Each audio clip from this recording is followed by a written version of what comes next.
حضرت ابو ہریرہ رضی اللہ تعالیٰ عنہ سے مروی ہے، نبی صلی اللہ علیہ وسلم نے فرمایا، جن مسلمان ماں باپ کے 3 نابالغ بچے فوت ہو جائیں، اللہ تعالیٰ ان بچوں پر اپنی رحمت زیادہ ہونے کی وجہ سے ان کے ماں باپ کو بھی جنت میں داخل فرمائے گا۔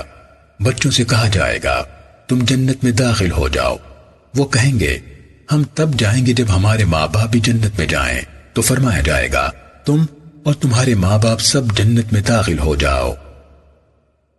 سنن نسائی حدیث نمبر 1877۔ حضرت ابو ہریرہ رضی اللہ تعالیٰ عنہ سے روایت ہے کہ ایک عورت رسول اللہ صلی اللہ علیہ وسلم کے پاس اپنے مریض بیٹے کو لے کر آئی اور کہنے لگی، اے اللہ کے رسول، مجھے اس کی موت کا خطرہ ہے، جبکہ پہلے بھی میرے 3 بچے مر چکے ہیں۔ تو رسول اللہ صلی اللہ علیہ وسلم نے فرمایا، تو نے آگ سے بچنے کے لیے مضبوط رکاوٹ تیار کر لی ہے۔ سنن نسائی حدیث نمبر 1878۔